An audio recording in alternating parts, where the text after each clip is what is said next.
When did chasing love become the biggest mistake of your life? I never thought chasing love would destroy me. But it did. It ruined friendships, tore my family apart, and left me questioning who I was when the mirror stared back. It started with a single message. A heart emoji on a post I barely remembered uploading. Innocent. Harmless. At least. That's what I told myself when I replied. Her name was Elena, the kind of woman who didn't just walk into a room, she took it hostage. She had this chaotic energy, like life bent itself around her whims. At first, I thought it was magnetic, beautiful even. That kind of confidence doesn't come often. And after years of being overlooked, dismissed, and treated like an afterthought, her attention felt like sunlight on frozen skin. "You're different," she said the night we met in person. We were sitting in a dim bar, candles flickering in glass jars, the air thick with the smell of spilled beer and cheap perfume. Guys usually want me for the image. "You actually listen." I laughed, nervous. Maybe I'm just a slow learner. She tilted her head, studying me. Or maybe you're the one who finally gets it. I didn't know then how much that line would sink into me, poison disguised as flattery. Because from that moment, I wanted to prove her right. Prove I got it. That I wasn't like the others. And that was the trap. The first red flag came quickly, but I painted over it with every excuse I could think of. She forgot her wallet 3 times in a row. My rent money vanished into cocktails, cover charges, and late-night Uber rides she insisted were emergencies. "I'll pay you back when I get my next check," she'd say, pressing a kiss to my cheek like it was legal tender. My best friend Ryan pulled me aside one night after she'd ditched me mid-dinner to take a call, and never returned. "Man, wake up," he said, his voice low but urgent. "She's using you. You know that, right?" I snapped at him, hard. "You don't know her like I do." Ryan's eyes darkened. "That's what I'm afraid of." We didn't talk for weeks after that. I thought I was choosing love. In reality, I was burning bridges to build Elena her throne. Then came the isolation. Subtle, at first. "Why are you always with Ryan? He doesn't even respect us. Your mom doesn't like me. She's jealous you finally found someone better. Work keeps you too busy. Don't you want to actually live?" Piece by piece, she chipped away at my world until she was all that remained. And I let her. Because love, when you're starved for it, feels like oxygen. Even if it's toxic, I ignored the pit in my stomach when she started showing up late, smelling like cologne that wasn't mine. I pretended not to notice the way her phone was always face down, her laugh too quick when she texted back. The night she disappeared for 12 hours and returned barefoot, mascara streaked down her face, I actually believed her story about being mugged and too ashamed to call me. I wrapped her in a blanket, fed her soup, and told her she was safe now. She cried against my chest, whispering, "You're the only one who really cares." I believed it. God help me, I believed it, but the cracks grew wider. The love bombing turned to explosions. She'd scream if I didn't answer within minutes, accuse me of betrayal if I so much as smiled at a waitress.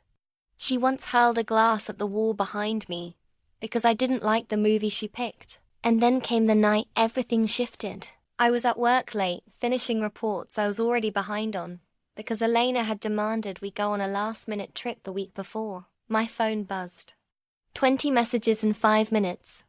Each one sharper, crueler. "Where the hell are you? Who are you with? Don't lie to me." When I got home, the apartment lights were off, but I felt her presence. I called her name. Silence.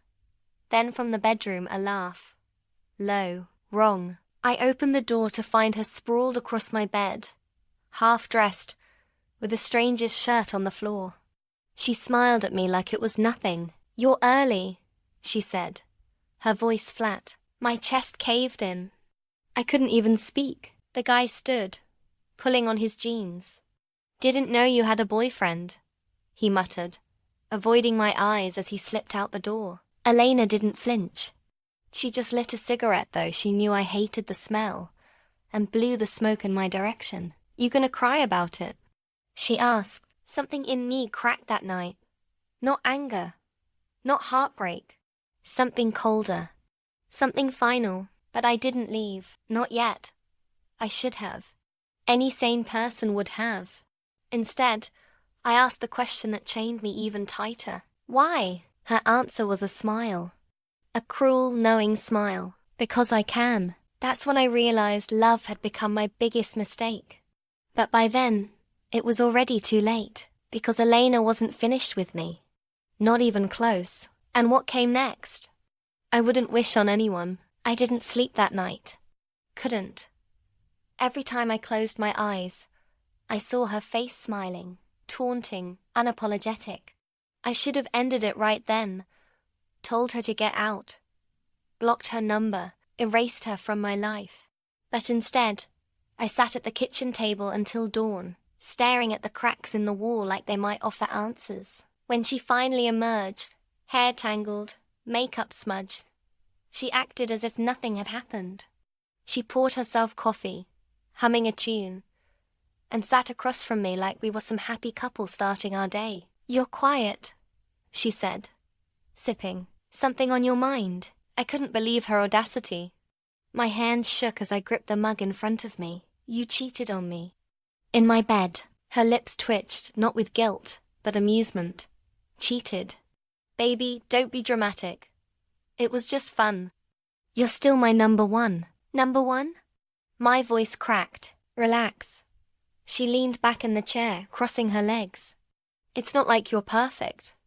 You're boring. Always so careful. So predictable. You should thank me for bringing some excitement into this stale little life of yours. I felt something ugly rise inside me.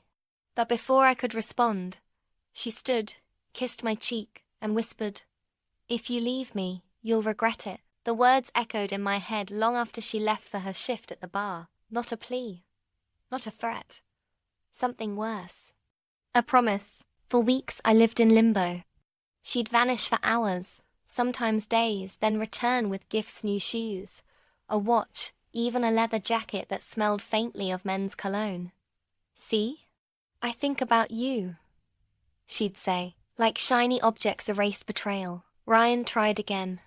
He cornered me outside my office, his face twisted with frustration. "She's destroying you, man. Look at yourself. You've lost weight. You're late to everything. You barely laugh anymore.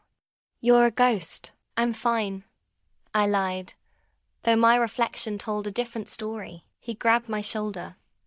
"No, you're not. You're drowning, and she's the one holding you under." I shrugged him off, angry at the truth in his words. "You don't understand." But he did. Everyone did. Except me. The turning point came the night my mom called. She never meddled in my relationships, always respected my space. But her voice trembled as she spoke. "Sweetheart, I don't know how to say this, but..." I saw Elena. My heart dropped. Saw her where? Downtown. With a man. They were close. My stomach churned. Maybe it was a friend. Mom hesitated. Friends don't kiss like that. I thanked her, hung up, and sat in the dark. Betrayal didn't surprise me anymore. It was routine. What terrified me was how numb I felt. Like my capacity for pain had reached its limit and spilled into apathy. That weekend I confronted her. She was sprawled on the couch, scrolling through her phone when I blurted, "I know you're seeing other people." Her eyes flicked up. Cold. Calculating. "And what if I am? Then we're done." My voice shook, but I forced the words out. For a moment, silence hung heavy between us. Then she laughed. Not out of amusement, but cruelty. "You think you can just walk away?"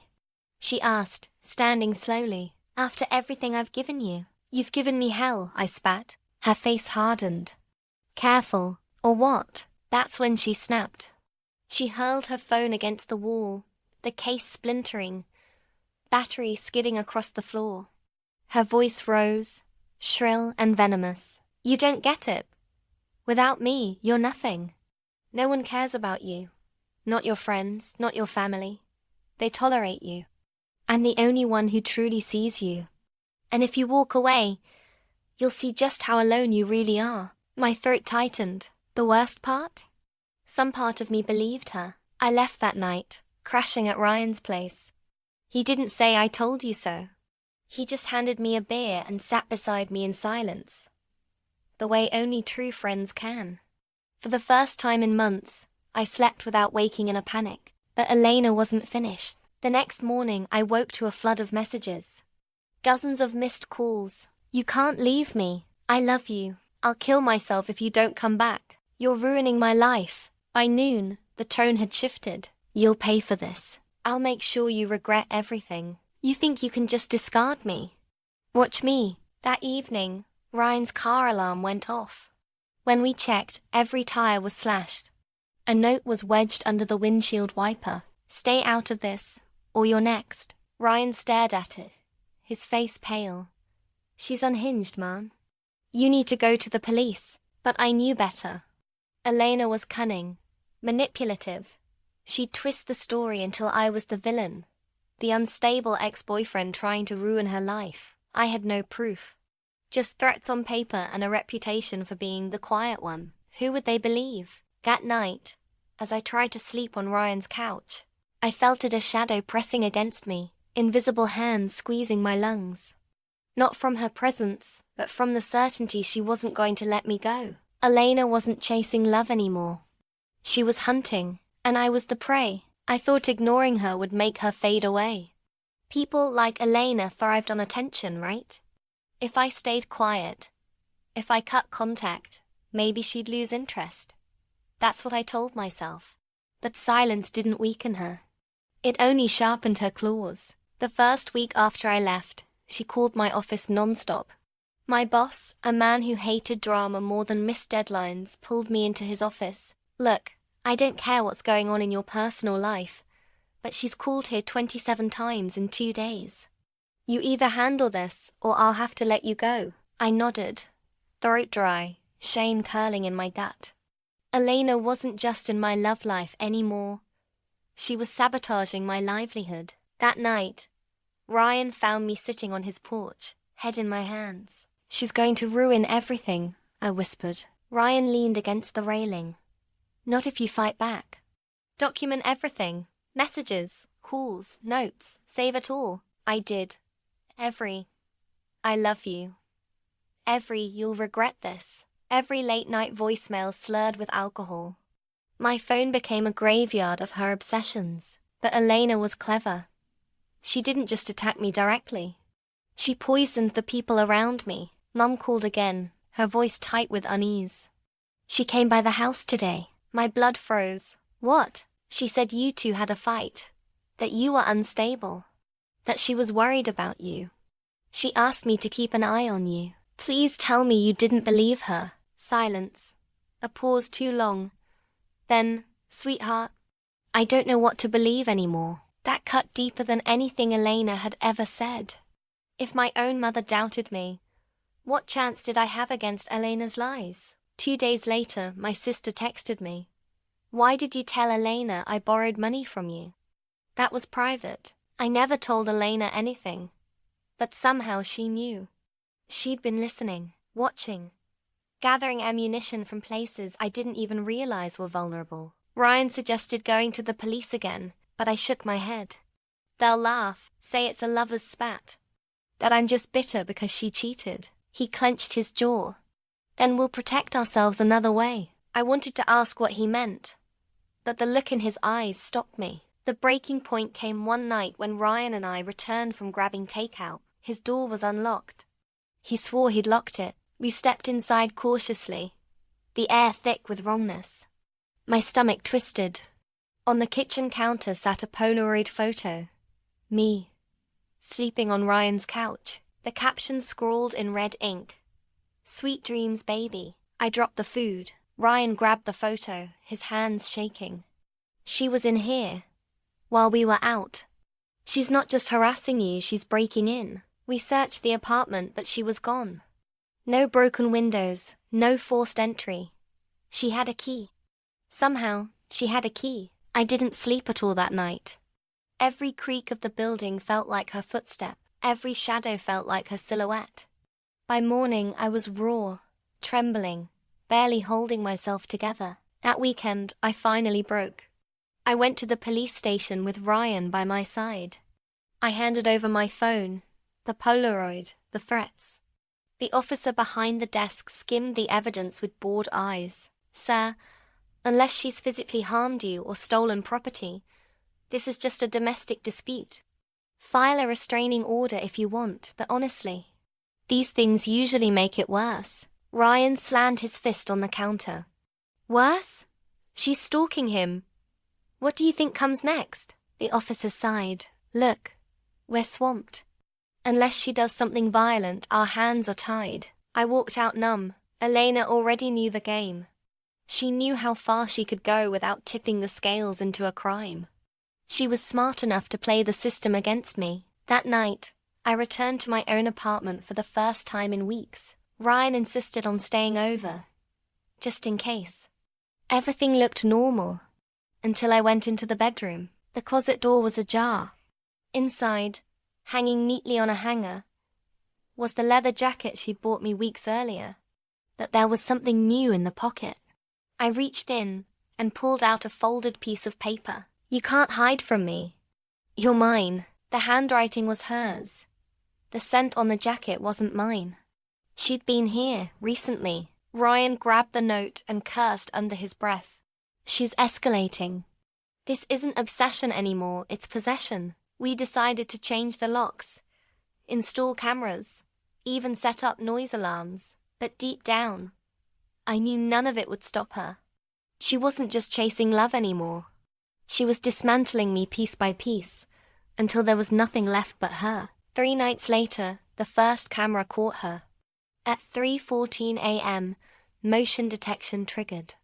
The footage showed her standing at my door, hair wild, makeup smeared, swaying slightly as if drunk. She whispered into the lens, her voice barely audible. "Let me in, baby. I miss you. I'll make it better this time, please." Then her smile split wide.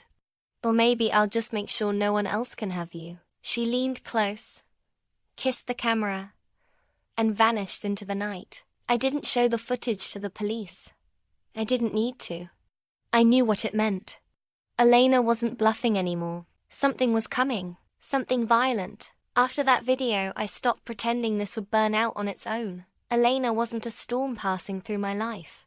She was a wildfire, and I was still standing in dry brush, hoping the flames would show mercy. Ryan pushed harder. "We need to get ahead of this, before she does something irreversible." His version of ahead worried me. I caught him cleaning a baseball bat in the kitchen one morning, his jaw set, his eyes dark. "I'm not letting her destroy you," he said flatly. "She already is," I whispered. The next week was a blur of paranoia. Every ring of my phone made my stomach clench.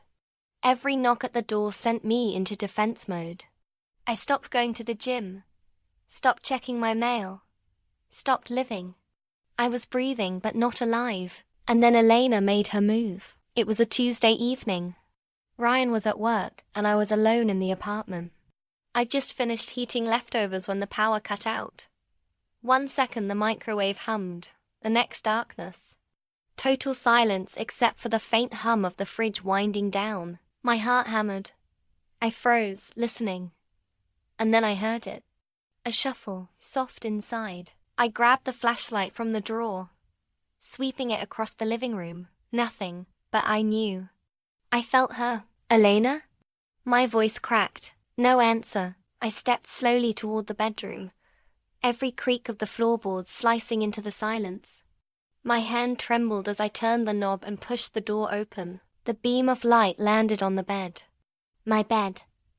And what was lying across the pillow made my stomach drop. A knife, clean, polished, gleaming, and a photo. Me, asleep, taken from the angle of the window. My legs nearly gave out. She'd been inside again, watching. I didn't remember calling Ryan, but suddenly he was there, his arms gripping my shoulders, shaking me back to focus. "She's escalating," he said, voice trembling with fury. This isn't just obsession. This is preparation. The police didn't help. Again, they shrugged, took a report, and suggested I consider moving.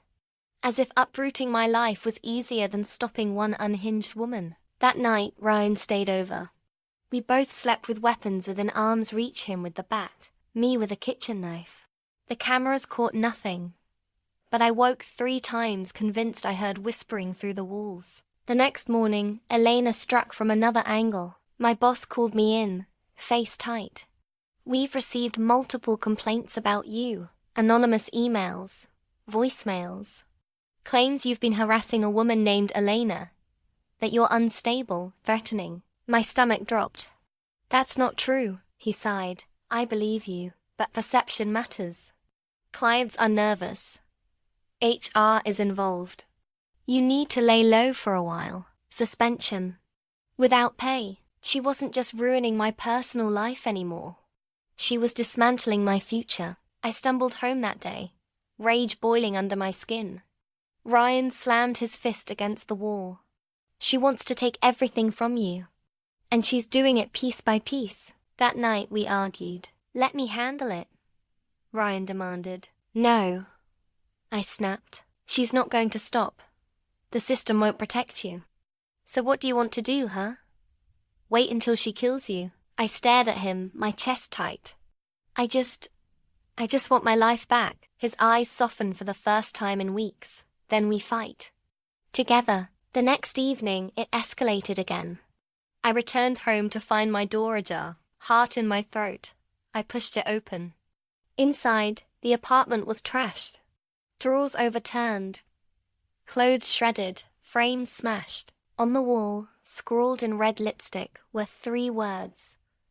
You are mine. I sank to my knees, shaking. Ryan grabbed his phone to call the police, but I stopped him. They'll do nothing, I whispered. Instead, I grabbed the camera footage. But when I checked the files, the memory card was gone. She'd taken it. She knew our defenses. She was always 1 step ahead. Ryan cursed under his breath. She's escalating to violence. It's only a matter of time. And he was right, because 2 nights later, she finally showed her true hand. It was past midnight. I was half asleep on the couch, Ryan dozing in the chair nearby. A sharp crash jolted us both awake. Glass shattering. We bolted upright.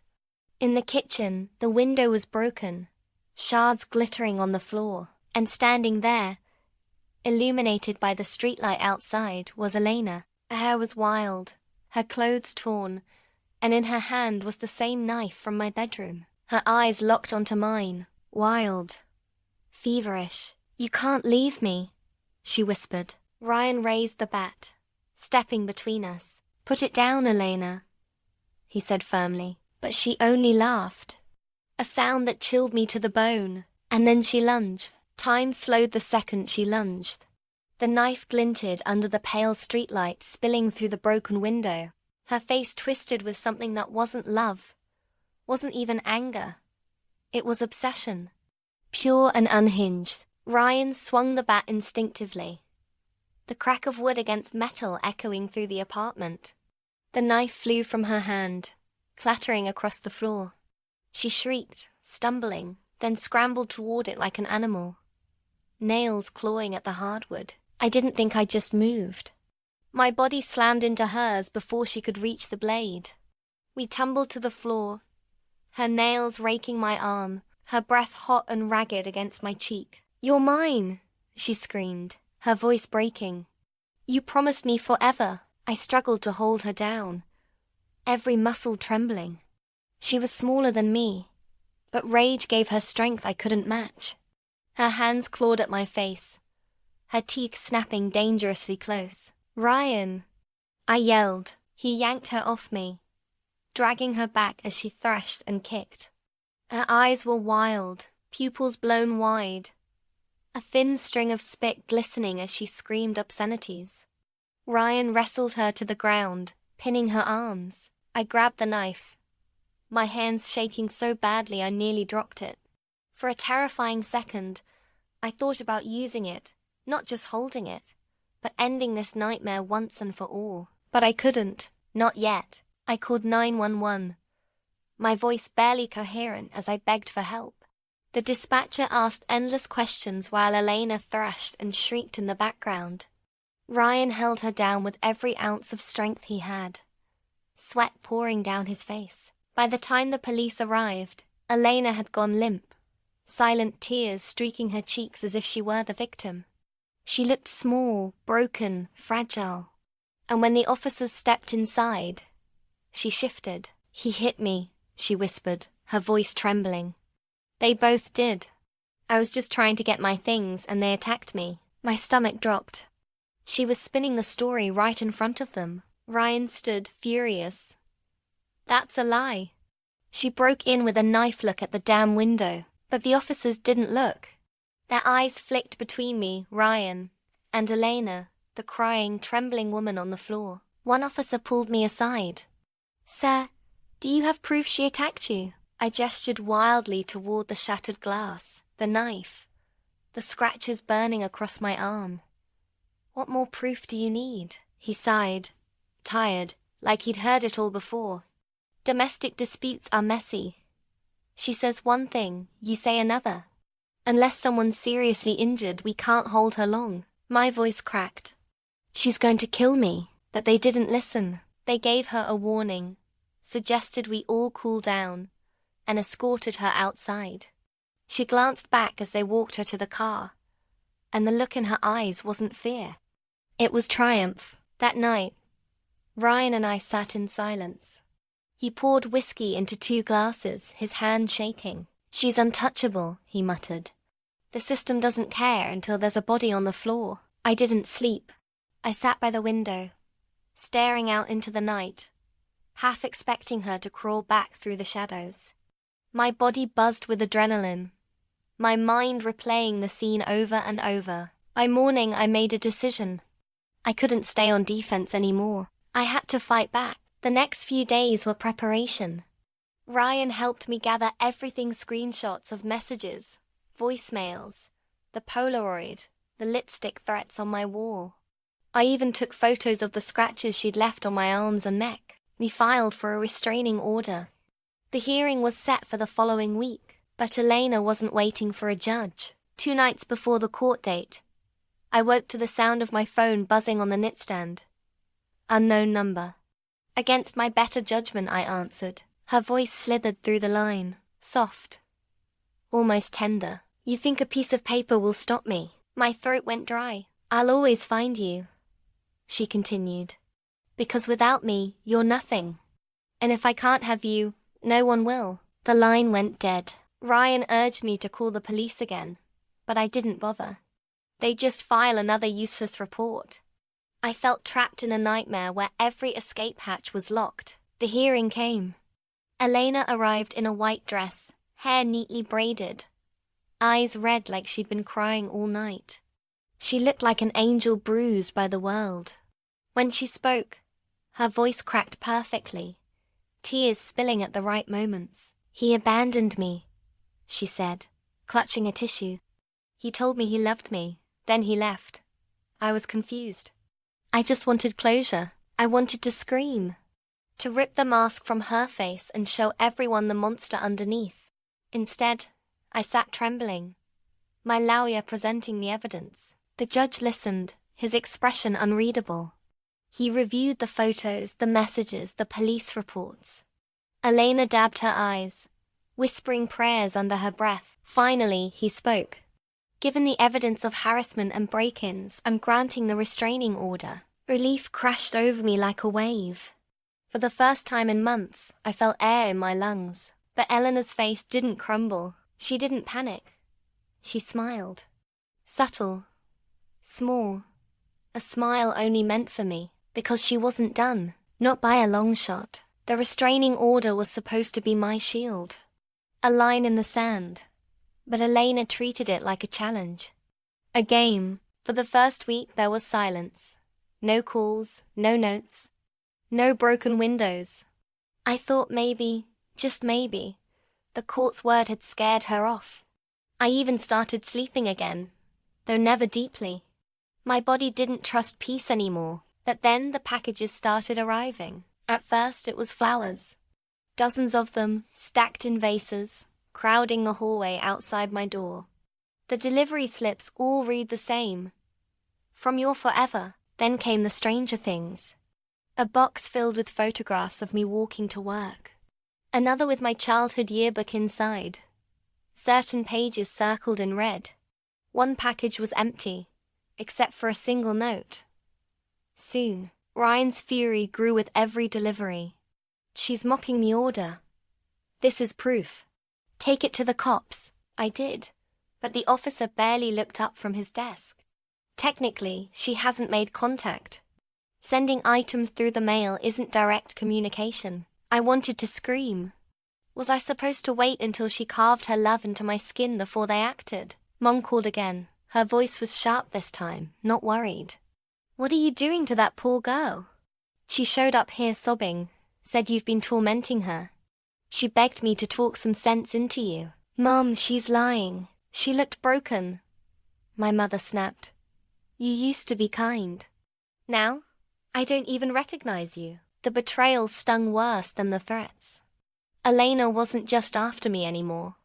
She was rewriting the narrative of my life, turning my own blood against me. Ryan tried to keep me grounded. He reminded me of the evidence we'd gathered, the order in place, the fact that she couldn't touch me legally. But deep down, I knew paperwork meant nothing to someone who saw obsession as destiny. The next escalation came on a Friday night. I was alone. Ryan had gone to visit family. The apartment was quiet, almost too quiet. Around midnight, a faint scratching sound pulled me from half sleep. I sat up, heart pounding, listening. Scratch. Pause. Scratch again. From the window, slowly, I crept to the living room, clutching a heavy flashlight. I pulled the curtain back in one swift motion. She was there, standing outside in the glow of the street lamp, her nails dragging across the glass. Her eyes locked on mine, wild and glittering. Her lips moved silently. Mine. I staggered back, nearly dropping the flashlight. By the time I found the courage to look again, she was gone. I didn't sleep. Couldn't. The next morning, Ryan returned to find me sitting rigid on the couch, eyes bloodshot. He swore under his breath when I told him. That's it, he said. We're done playing defense. She wants to play games. Fine, let's give her one. I frowned. What do you mean? He leaned closer, voice low. We set her up. Cameras everywhere. Let her break the order again. But this time, we make sure the evidence is undeniable. No more he said, she said. We catch her in the act. It felt dangerous, reckless, but it was the only plan that made sense, so we prepared. Tiny cameras hidden in smoke detectors, in picture frames, even one tucked in the corner of the bookshelf. Motion sensors at every door and window. We created a trap, and then we waited. Days passed. I jumped at every creak, every car horn outside. Nothing. Then, one night, the cameras caught her. At 2:37 a.m., the motion alarm chimed. Ryan and I sat in the dark, breath held, watching the live feed on his laptop. She crawled through the broken basement window like a shadow, barefoot, her dress torn. She moved silently, carefully, heading straight for the bedroom, and in her hand, another knife. My stomach dropped. Ryan gripped my shoulder. We've got her. We called the police, the camera still rolling as she crept closer to where I should have been sleeping. She stood over the empty bed, the knife trembling in her hand, whispering something too soft for the microphone to catch. Then she raised the blade. The cops arrived just as she was rifling through my dresser. The footage caught everything: the break-in, the weapon, the intent. For once, they couldn't ignore it. They dragged her out screaming, her voice echoing through the building. He's mine. He promised me. You can't take him from me. Neighbors peeked through doors, whispers spreading like wildfire. Finally, the mask was gone. They saw her for what she was. At the station, I signed the statement with shaking hands. Ryan sat beside me, relief written across his face. "It's over," he whispered. But when I looked up through the glass of the holding cell, Elena's eyes found mine. And she smiled. Slow, deliberate, because she wasn't afraid. She was waiting. Elena's arrest should have felt like victory. Proof, justice. But the truth, it felt like a pause. A breath held too long, waiting for the explosion that always followed. Ryan celebrated that night with a six-pack, and the closest thing to a smile I'd seen on him in weeks. "We got her, ma'am. She's locked up. There's no way she can slither out of this one." I tried to believe him, but Elena's smile from behind that holding cell glass carved itself into my memory. It wasn't fear. It wasn't defeat. It was patience. The next few days passed in uneasy quiet. I went back to work, though whispers trailed me like shadows. Co-workers who once nodded politely now avoided my eyes. Someone had circulated a story that I'd been abusive, that Elena's break-in was a desperate act of escape. I knew where it came from. She had allies.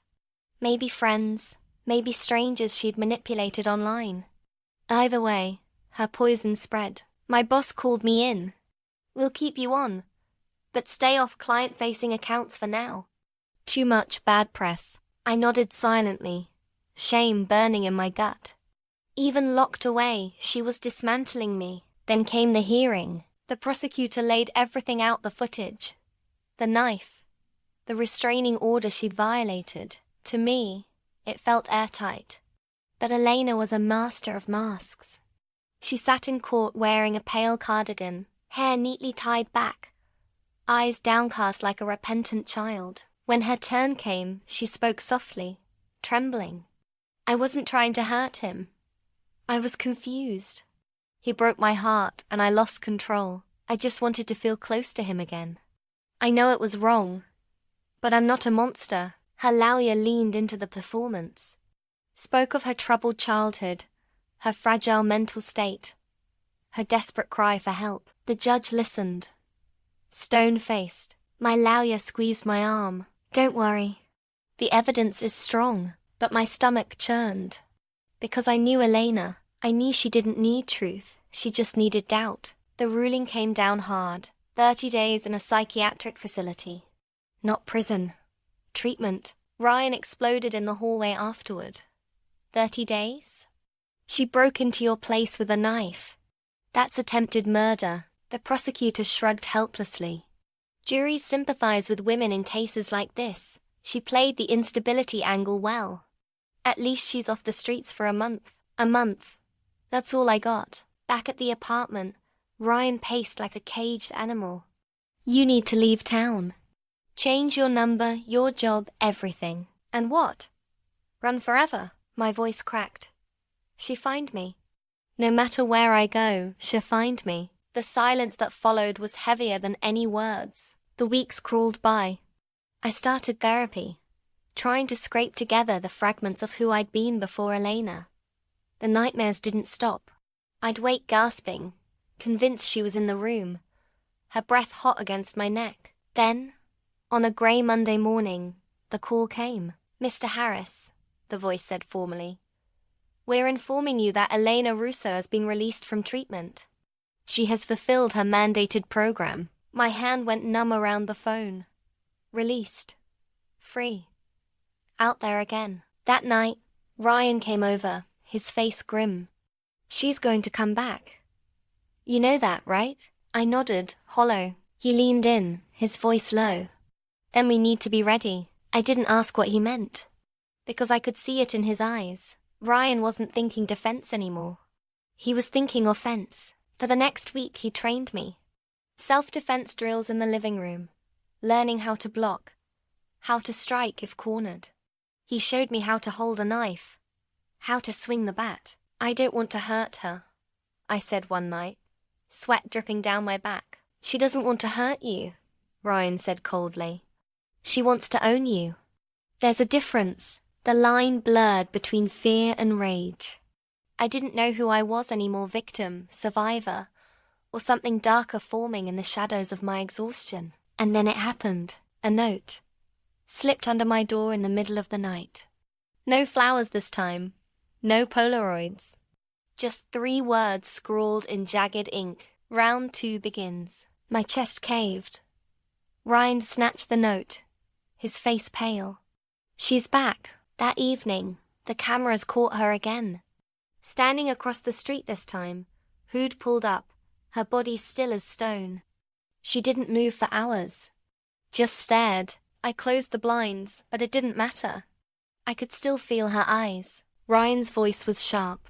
We end this, now. My throat tightened. How? He looked at me, dead serious. We set the final trap.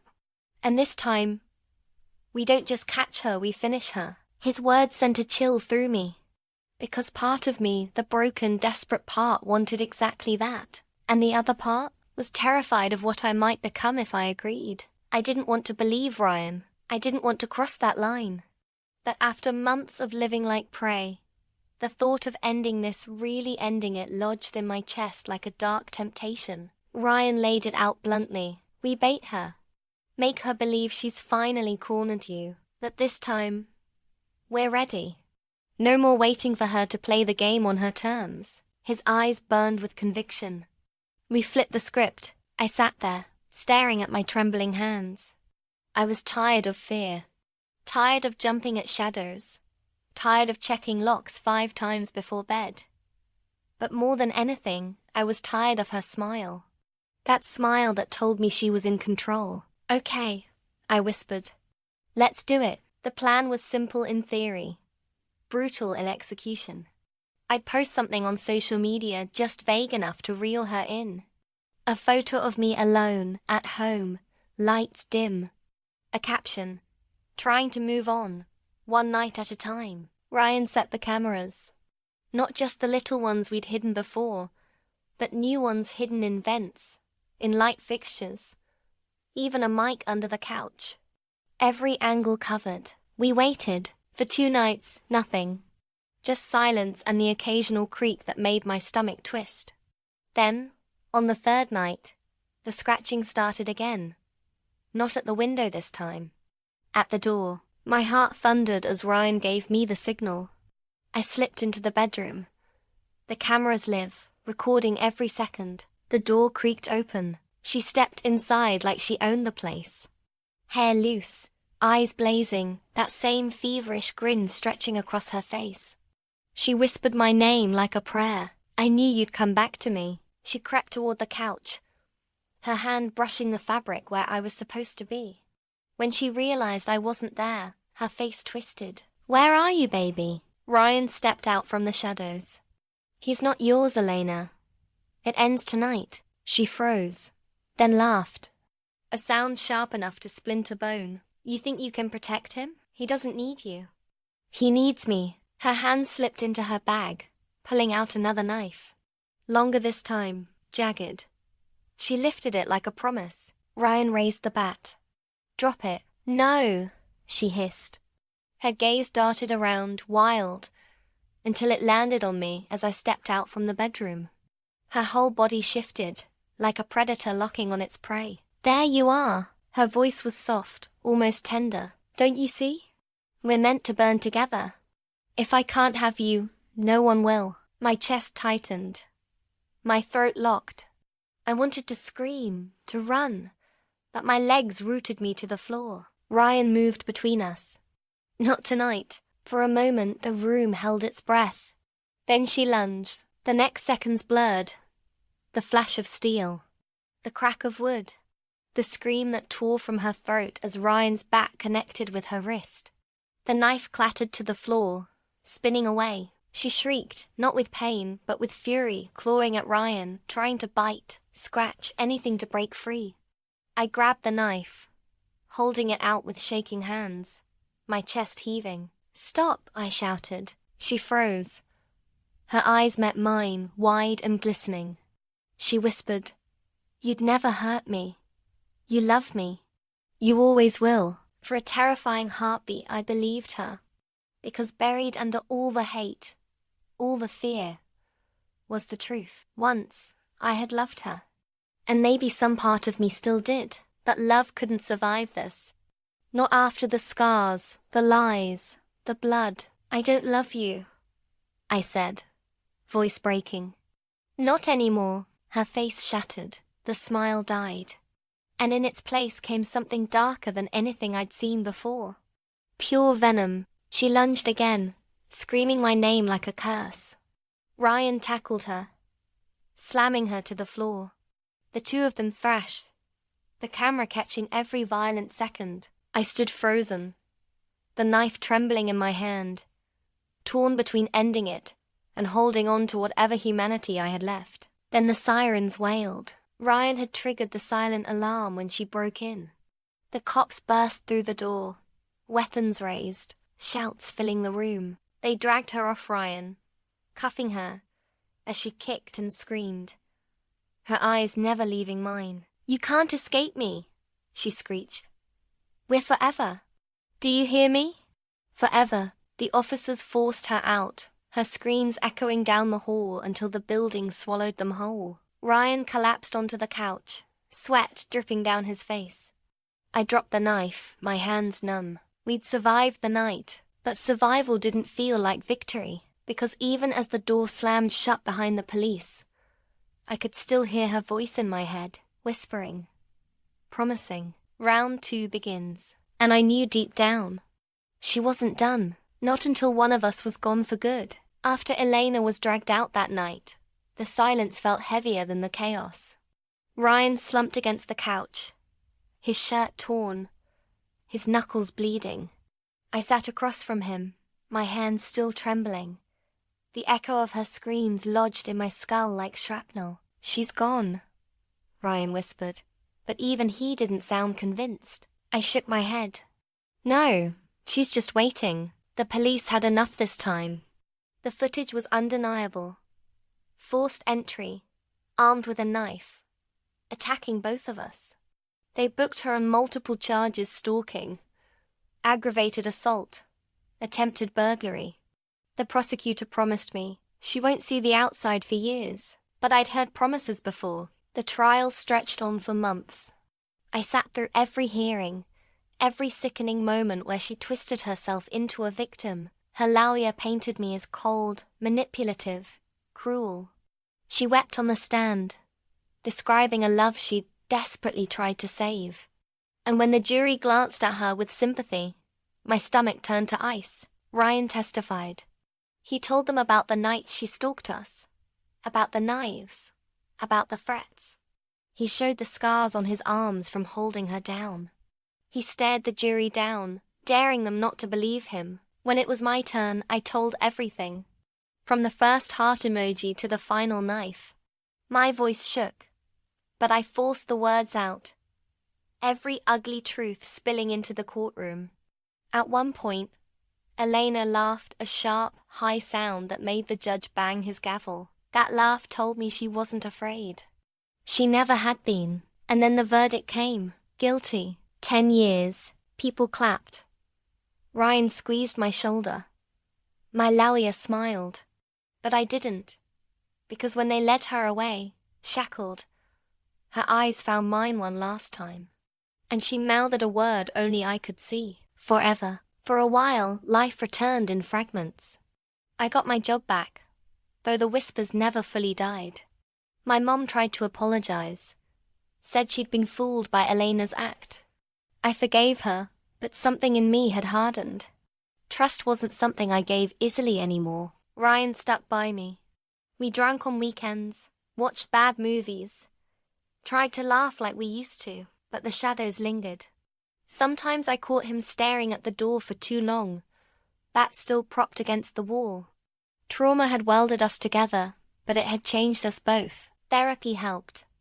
Slowly, I learned the language of survival, the way obsession carves scars you can't see, how fear becomes muscle memory. My therapist asked me once, "Do you feel safe now?" I didn't answer, because safety had become an illusion, one I could no longer believe in. Months passed. I stopped looking over my shoulder as often. I started dating again carefully, cautiously. But every laugh, Every touch, every smile, I measured against Elena's ghost. Then one night it happened. I was walking home from work, the city quiet, the air heavy with summer heat. I passed a bus stop, glanced casually and froze. There it was, a single flower, white, pressed against the glass. No note, no signature, just the flower. My breath caught, my chest locked. I looked around wildly, but the street was empty, silent. It could have been nothing, coincidence, a random bloom left behind. But my gut knew better. Ryan tried to calm me down when I told him. She's in prison, man. She can't touch you. But at night, I dreamed of her smile, her whisper, her promise. Forever. Because that's the thing about obsession. Bars don't break it. Time doesn't dull it. It lingers. It waits. And maybe one day, when the years are up, when her sentence is done, I'll see her again, standing in the shadows, smiling that same cruel smile. And I'll wonder if chasing love was ever worth it, because love should make you whole. But mine? It nearly killed me. That was the day I understood something final. Something brutal. Chasing love had been the biggest mistake of my life. And some mistakes never let you go.